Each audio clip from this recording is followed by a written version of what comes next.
मयूर नौजवान साथियों, शेर रशीद को तशरीफ फरमा, अहमद बलाला साहब, असम्बली अराकीन बल्दिया, सदर मोहतमदीन मजलिस इत्तेहाद मुस्लिमीन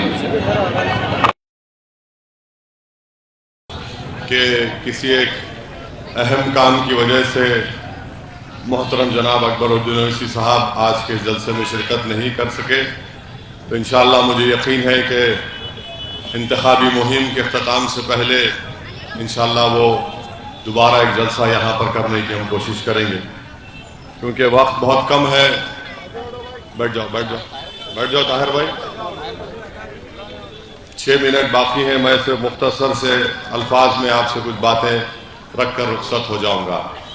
सबसे पहली बात तो यह है कि ये पार्लियामेंट का इलेक्शन हिंदुस्तान की तारीख का सबसे अहम और ख़तरनाक पार्लियामेंट का इलेक्शन है, और मैं इसलिए कह रहा हूँ क्योंकि शाहिदी ऐसा पार्लियामेंट इलेक्शन, मुल्क के जो ऐसे हालात में इस तरह का पार्लियामेंट इलेक्शन हो रहा है, और आप जानते हैं मुल्क के हालात क्या हैं, तो सबसे पहले मेरी आपसे गुजारिश है कि 13 तारीख के दिन आपकी, हमारी, सबकी जिम्मेदारी ये है कि हम अपने एक वोट का सही इस्तेमाल करें, अपने पूरे अफराद ख़ानदान को लेकर जाएं, और 13 तारीख माने 11 तारीख के दिन इंतखाबी मुहिम अख्ताम को पहुंचेगी। हफ्ते का दिन इतवार है, 12 और 13।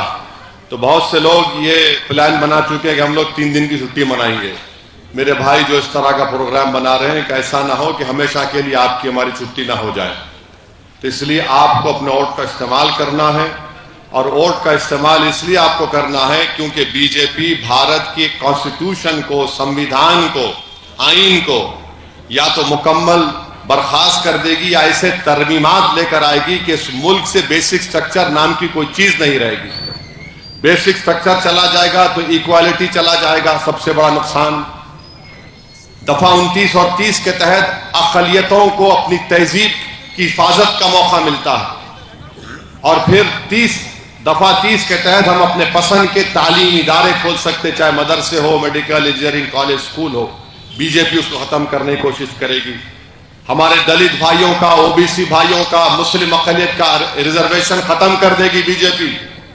अमित शाह, मोदी बोल रहे कि रिजर्वेशन खत्म करेंगे।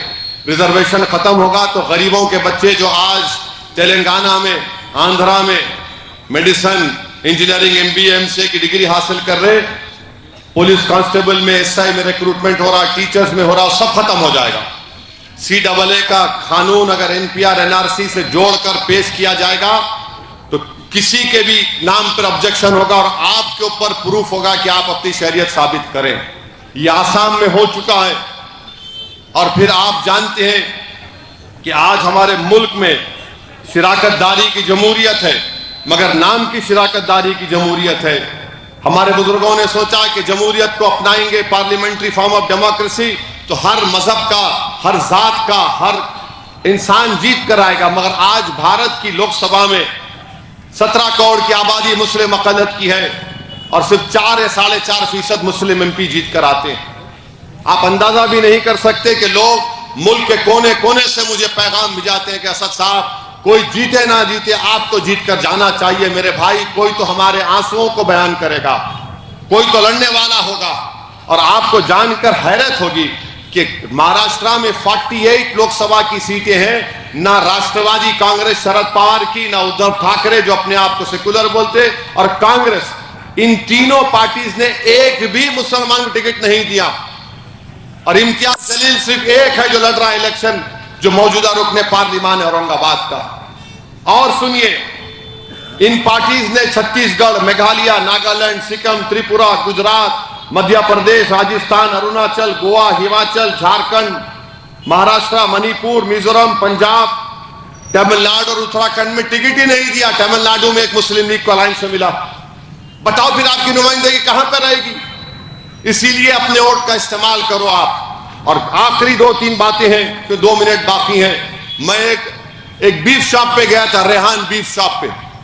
अब मैं जिंदाबाद बोल दिया, अब उसके बाद से पीछे पड़ गए RSS वाले मेरे, ऐसा पीछे पड़ गए जैसा मैं अब धिंगाना देना इन लोगों को मैं। अरे अजीब है, ارے غریب کی دکان ہے زندہ باد بولا، آپ مردہ باد بولو نا، آپ سور کھاتے نہیں کھاتے، میں کیا کر رہا، میں روک رہا ہوں کیا؟ غریب کے پیچھے پڑ گئے. مگر ان کی آئیڈیالوجی یہی ہے کہ نفرت پیدا کرو.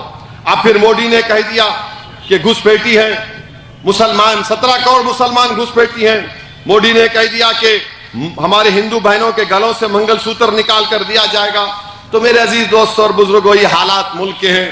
اسی لیے میں اپنی بات کو اس ہمارے ایک حیدرآباد کے ایک مشہور شاعر تھے، کیا نام تھا ان کا، مزاحیہ شاعر غوث خامخواہ. تو غوث خامخواہ صاحب کو اللہ مغفرت کرے، انہوں نے ایک اچھی بات کہی تھی مودی کے بارے میں. اس پہ ختم کرتے ہیں کہ مسلمان عورتوں کی جھوٹی فکر ہے، روزانہ عورتوں پہ ظلم کر رہے، نہیں بولے تو سنتے نہیں. کرنے کے جو کام ہیں وہ جیسے کہ ویسے ہیں، نہیں کرنے کے کام کر رہے، نہیں بولے تو سنتے نہیں. ہندو مسلمان کر کو اپنے گھر کو راشن بھر لے رہے، دیش کے لوگوں کو بھوکا مار رہے، نہیں بولے تو سنتے نہیں. ریل بھی بیچتا ہوں، BHL بھی بیچتا ہوں، بولے تو چنچگوڑے کی جیل بھی بیچتا ہوں. کیسے تاناشاہی کر رہے، نہیں بولے تو سنتے نہیں. اب بچوں پہ اس کے بچے اس کے بچے کتنے ہیں گنتے پھر رہے، دوسروں کے گھر میں جھانکتے پھر رہے، نہیں بولے تو سنتے نہیں. ان کا کیا کھا رہے، ان کا کیا پکا رہے، جھانکتے پھر رہے، غریب بھوکا مر رہے، نہیں بولے تو سنتے نہیں.